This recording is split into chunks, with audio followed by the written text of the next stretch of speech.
Hey, InterVarsity alumni. This is After 4, your podcast for navigating life after graduation. This is both an exciting and potentially tricky transition that you're making, and you might feel a little unsure about the coming weeks and months. We're here to provide you with expert advice, practical skills, and plenty of encouragement as you learn how to keep saying yes to Jesus in your new context. This is After 4, and this podcast is for you, alumni. What's up, alumni? Welcome to After 4, your podcast for navigating life after graduation. I'm your host and guide, John Steele. All right, for the sake of time, we're going to jump right into our episode today, but come back next week for another alumni yearbook entry. This week, we're talking about enemies. What's the difference between being in conflict with someone and actually having an enemy? Is that even possible as a Christ follower to have enemies? And if so, how do we navigate that relationship? Now, I'm guessing you could probably point to a number of the same verses that I can that shed some light on that for us, but in practical ways, how do we actually do it? Well, my good friend Michele Arndt is joining us today to unpack some of this with us. Michele is an associate pastor of worship and discipleship at a Twin Cities church here in Minnesota, and like many of our beloved guests on After 4, she's a former InterVarsity staff as well.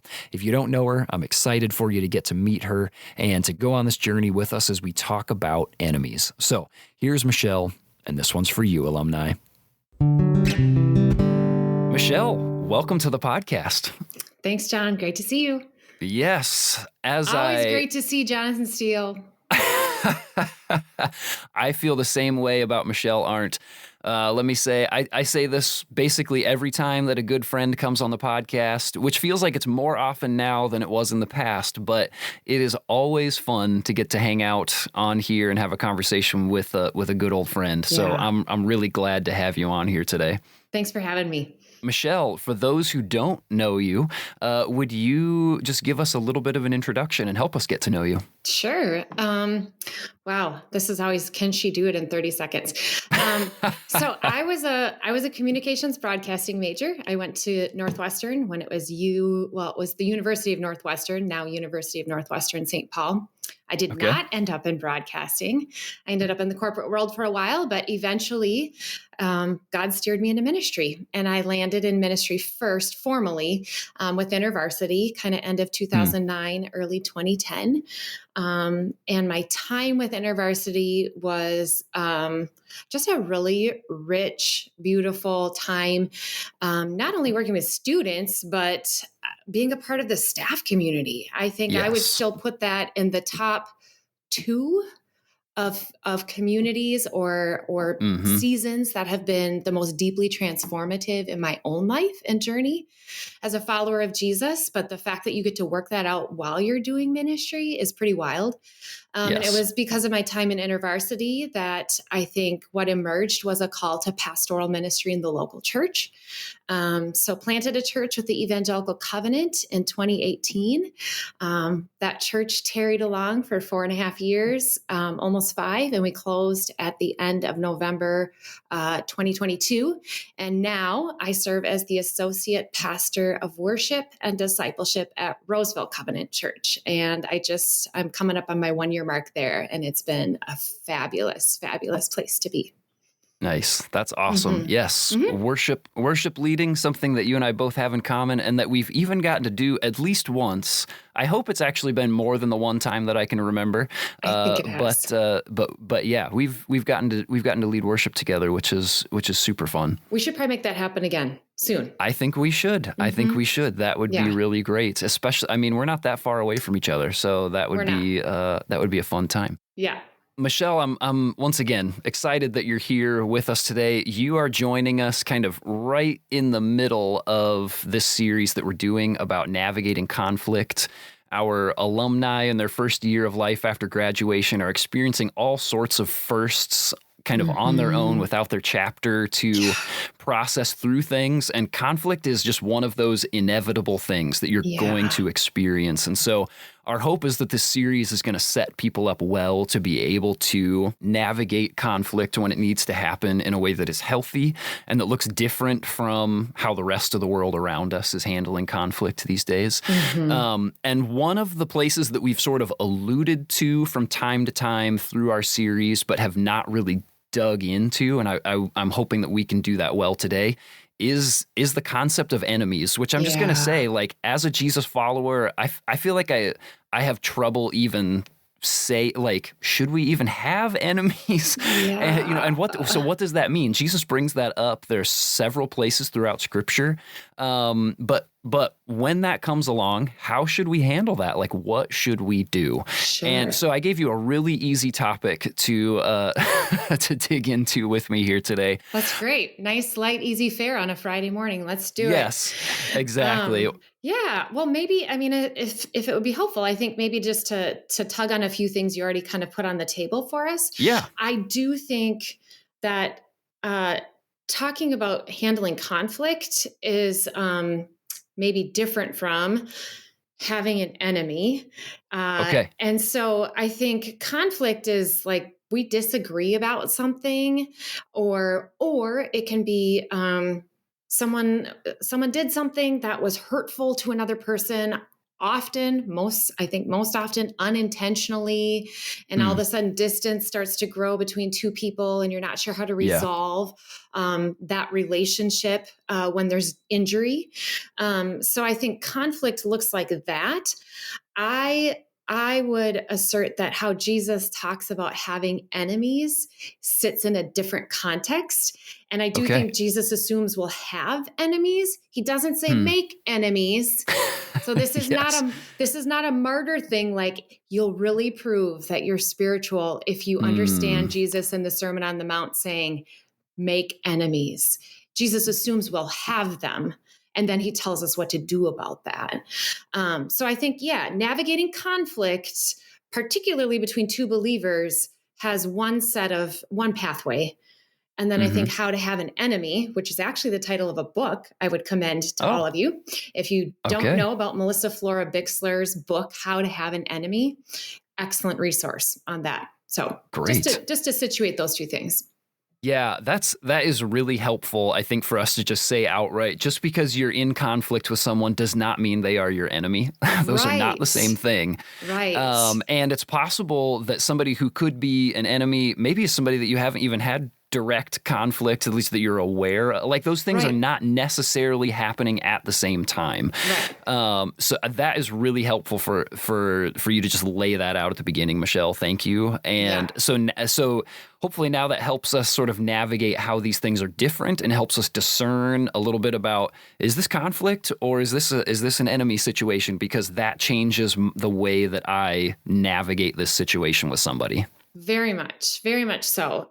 Do we want to take a pass at one or the other first? Yeah, since we've spent a lot of time talking about conflict and navigating conflict with people, let's lean in the direction of enemy and say, how do I know that maybe this is somebody that might fall in that biblical category of enemy and that's different from somebody that I'm just in conflict with? Yeah, totally. That's great. So I think, I actually, in the last couple of months, I've been going through Dallas Willard's book, The Divine Conspiracy. And that is a book that is situated entirely in the Sermon on the Mount. And it's like a few hundred pages. So if you're a Dallas Willard person, if you've ever read Dallas Willard, you probably know you can only read about 7 or 8 pages at a time. And then you got to put it down and go walk it out and think. And so I literally just passed through, before you invited me to have this conversation, the whole section where Jesus is leading up to, like, you have heard it said, like, don't murder. I say, don't even, have anger in your heart. Like, so Jesus is reframing all these things, but the context, and then it lands at, I have my Bible right here in front of me. Perfect. It lands at that particular section where Jesus begins to address, love your neighbor, hate your enemy, but I say to you, love your enemies and pray for those who persecute you. That section in my Bible, and I'm going to guess in a lot of people's Bibles, has a heading something like the law of love. And so I think what I want to play with is, what is Jesus saying about who is an enemy? And then what is our posture towards an enemy? Yes. And so maybe just to set the scene for those of us who have probably read the Sermon on the Mount, or if you haven't, this would be a good time to do it. It's a couple thousand people on the hillside, and we're told they're coming from that people were bringing people who had diseases and pain, possessed by demons, like all of these conditions. But it says that large crowds had followed him from Galilee, the Decapolis, Jerusalem, Judea, and the areas beyond the Jordan River. So we have a very mixed crowd sitting, listening to Jesus give this subversive teaching on the law, right? Okay. So I think what we have on that hillside are poor, marginalized, oppressed, untouchables in their culture that are coming in droves because they've heard that Jesus can heal them.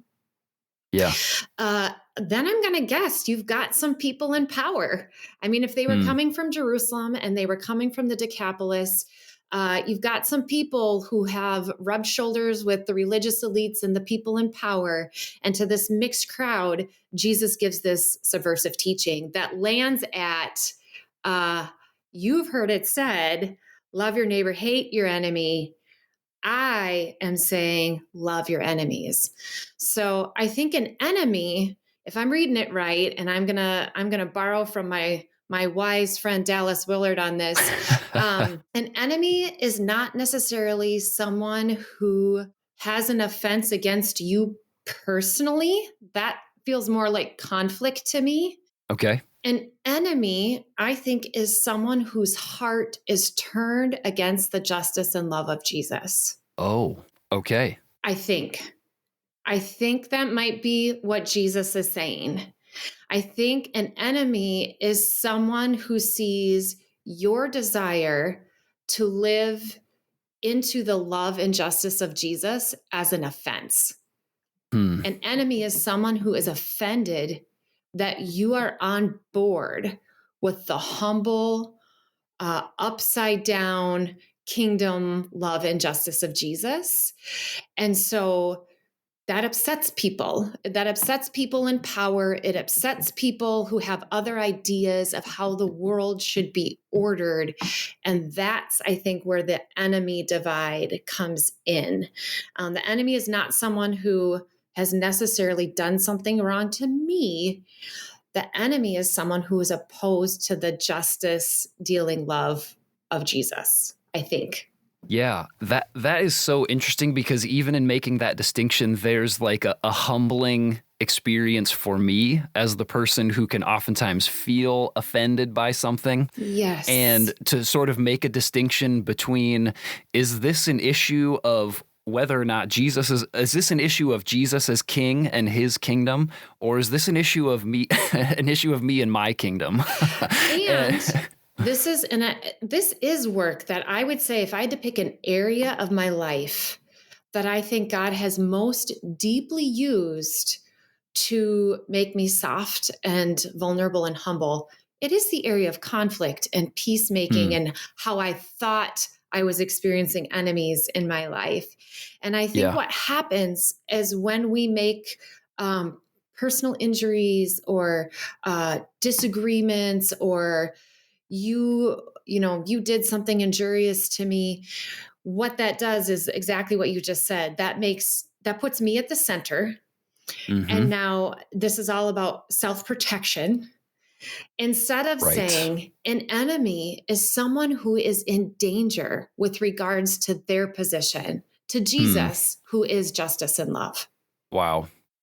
Yeah, that even in seeing an enemy rightly, like understanding that somebody is an enemy should almost like create a sense of compassion in my heart for that person, of like, oh no, yes, you are not seeing the king of creation rightly, right? And you are an enemy of the kingdom, right? And that is not a good place to be in. I think that's exactly the conversation we're having. Like when our heart Wow. turns more into compassion, and I think it's important that we talk about it as compassion and not irritated pity. Yeah. Because can I Yes. just name a thing? Sometimes I have irritated pity for enemies. Oh, that's a good word. Yes. And what Jesus is instructing us to do by saying things like, love your enemies.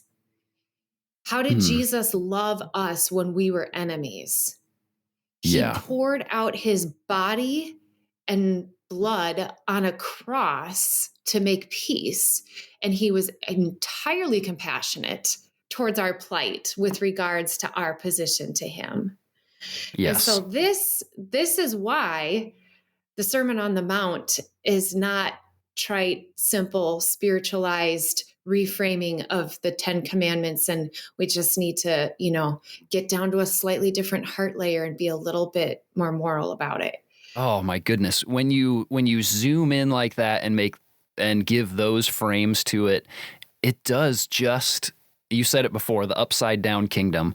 I mean, you figure it like, okay, so Roman rule, an empire that's at work Right. there, an enemy of that empire is slaughtered.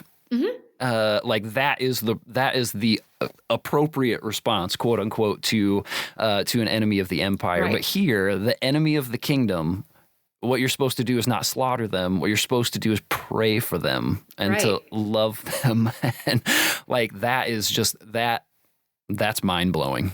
And when we say pray for them and love them, I think this has been really weaponized.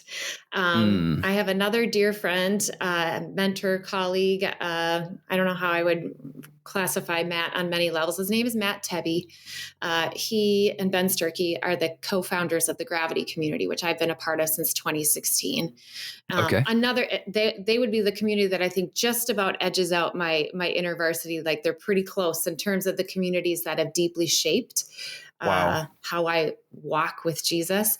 But Matt's done a lot of writing about this. He has a Substack. In fact, in preparation for this conversation, pulled up a post he wrote about enemies. And I think this whole idea of praying for your enemy, loving your enemy, it gets weaponized because what we do is we water it down to this level of like, there's real oppression out there to the kingdom of God.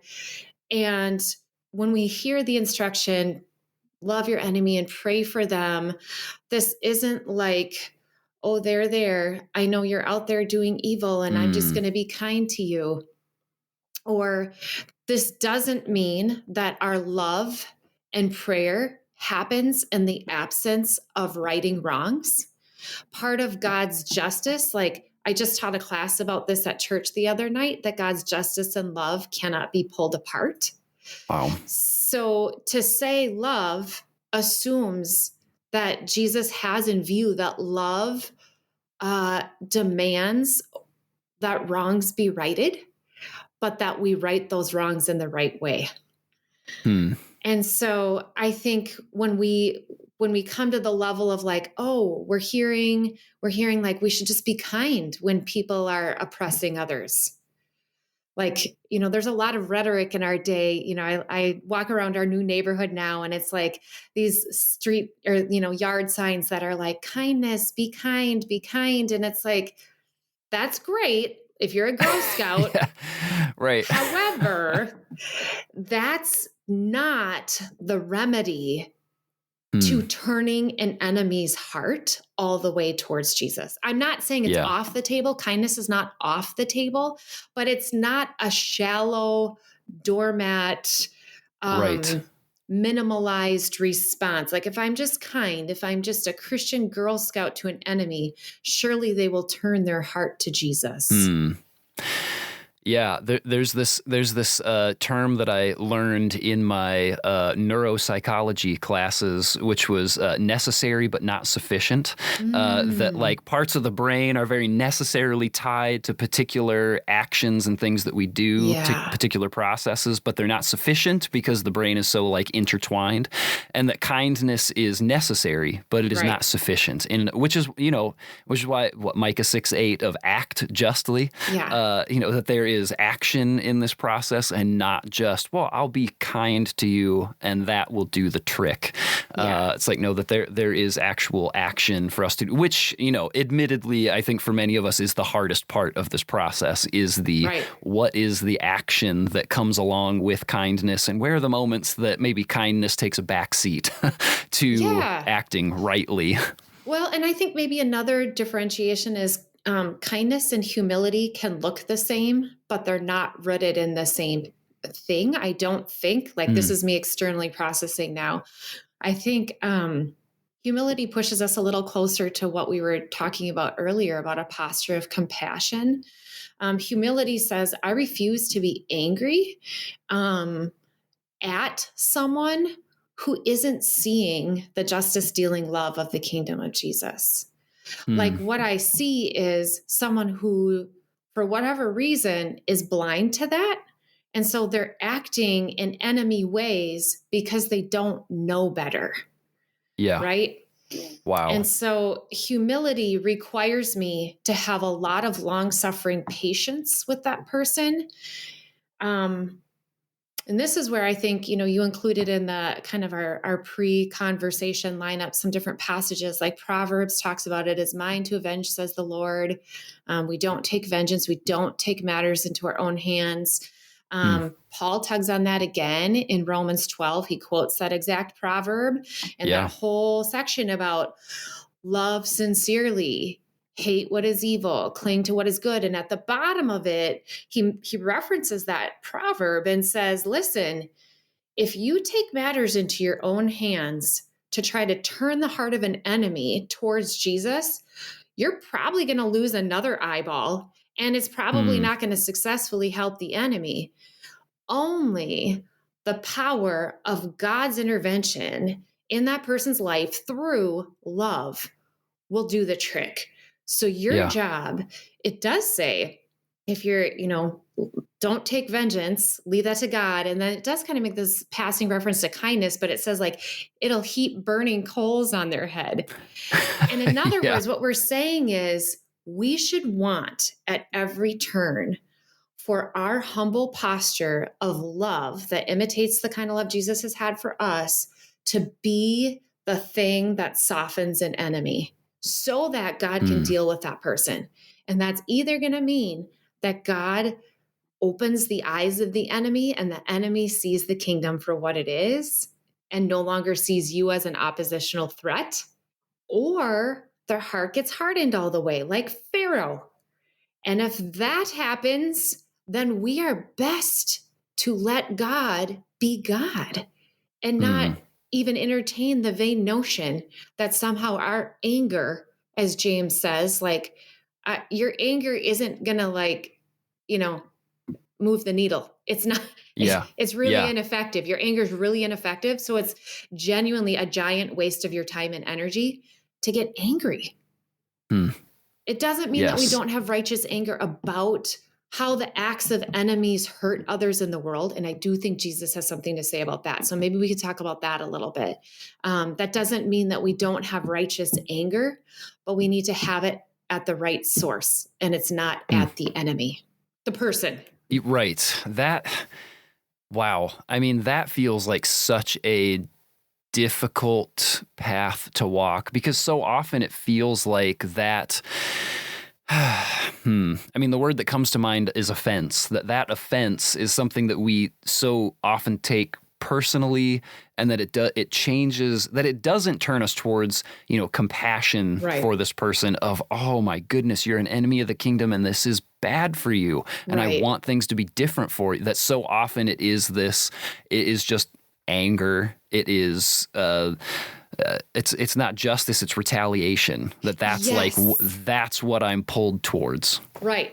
Well, let's go there next, because Jesus is pulling specifically in the Sermon on the Mount from the Old Testament law of the lex talionis, or the law of retaliation. Okay. That's what he's referring to. He's saying, okay, so you've learned the Old Testament law made this equivalency. Like if your neighbor kills your donkey, then he's got to give you a live one back. If your neighbor, punches your tooth out, like you should punch their tooth out. Right. It's not an instruction to retaliate. It's a word about how we right a wrong in an equal measure, right? And so like there has to be, the punishment has to fit the crime. We would say it that way. But Sure. the righting of the wrong has to be an equal measure to the wrong that was done. Okay. So now Jesus comes in and he starts to give personal instruction about, so what do you do? What do you do when you start to become personally impacted by the actions of an enemy, right? So this is kind of getting into Matthew 5:39 through 40, well, to the end of 48, I would say. And he talks about the law of retaliation. He says, don't oppose those who want to hurt you. If someone slaps you on the cheek, turn the other one. And people are like, what? That's like being passive and like you're letting an abuser get away with something. And what Dallas Willard says is the invitation is to remain vulnerable, to not take defense into our own hands, and to not see that as time for self-protection. So turn the other cheek isn't like, go ahead, slap me again. It's to say, I don't see my role in response to your wrong as immediately self-protection. What I want to do is be vulnerable enough to where your heart is at, that I want to try to model something to you that turns you a different way. But Dallas Willard does go on to say, we don't have the right to turn the other cheek for someone else. There are times that Jesus is going to require us to hold an enemy accountable, right? There are times when you just can't allow someone to act harmfully against others or against a group of people. And that requires a different kind of nonviolent resistance a little bit. And so I think this is what Jesus has in mind here in the Sermon on the Mount. There's a way to handle personal injury. You stay vulnerable, you stay soft, you stay humble. But when there's injury to others, it requires us to hold accountability differently. Wow. Michele, we've touched on this a little bit as we've gone through here, but I mean, all of this feels extremely unnatural. Like this does not feel like despite, maybe best intentions of our church leaders and our parents and whoever it might be, this does not feel like the way that I have been discipled in, right. Or that I'm just natural, or my natural proclivity. Maybe that's just what it is, that at my core, this is just not who I am. Right. So as I think about what it takes for me to treat an enemy the right way, there's just as much kind of, Lord, I need you to change me so that I can engage. So there's just as much of like internal stuff that needs to happen in the process of being able to respond rightly to an enemy. Yeah, but I think there's hope in it. Like I feel like when I hear Jesus' words this way, I have hope in the middle of a world that feels like we are multiplying enemies by the millions, by the second. We're just seeing a world full of anger, full of contempt, which Dallas Willard talks about leading up to this passage. Like contempt is anger rehearsed into a permanent condition. And I would argue that I think we have a besetting condition of contempt ruling the public sector right now. So much anger rehearsed. And so now we have enemies. We have a lot of people who are completely opposed to the love and justice of Jesus because they're full of contempt. And so something different is required of me. And if I get up in arms and defensive, I'm not able to act humbly from being permeated by love. Yes. Oh, wow. Michele, I really, it feels like it should have been obvious that when I asked the question of like, how do I respond to my enemies? It should be obvious that I don't in and of myself have what it takes. But I was not anticipating so much of our conversation as we talk about how to respond to enemies actually being about us, actually being about me. No. That so much of how I respond to my enemy is actually about me. I know. Don't we want to pass the buck? Like they're the problem. Yes. Like you're the problem. You're the problem. God bless you. Right. Lord help you. Yeah. It's like, oh, Lord help me. Yeah. Christ have mercy. I say this to myself often. Like I literally sometimes walk around my house muttering to myself, Christ have mercy. And I mean that for me. Right. Yes. Oh my goodness. Absolutely.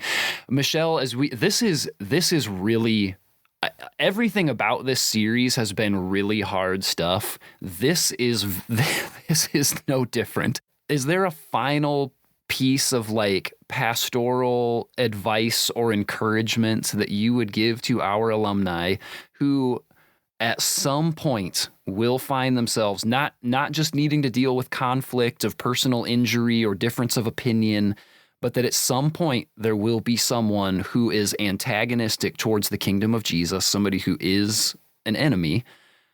Is there and who will find themselves like, what in the world do I do now? We've talked about a lot of stuff, but is there a final word of encouragement that you would give to our alumni who find themselves in that place?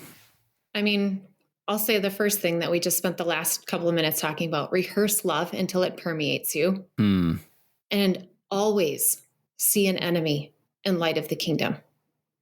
See them in relationship to that eternal perspective and see what that does for you.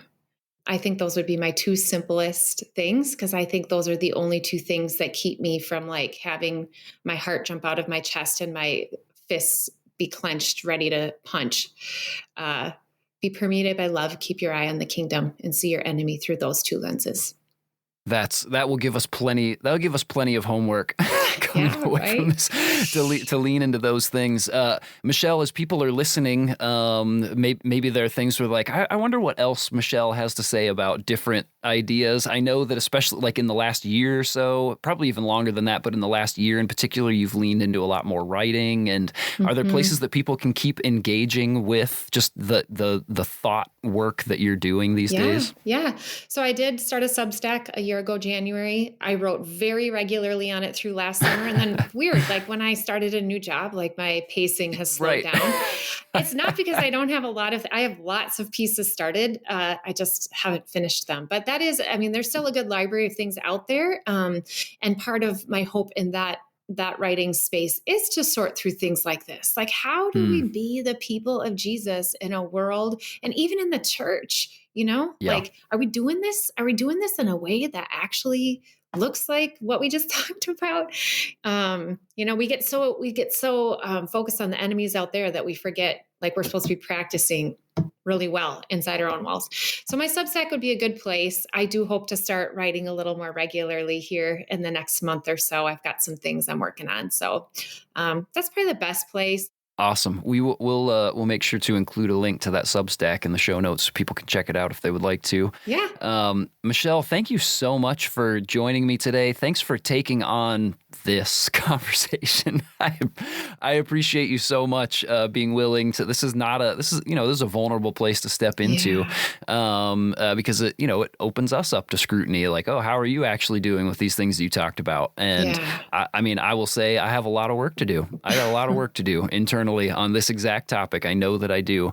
And so I'm grateful very much for you investing time in your preparation and giving time to have the conversation so that our alumni can have a few more really helpful resources for stepping into this new stage of life. So thanks a lot, Michele. You're welcome. Thanks for having me, John.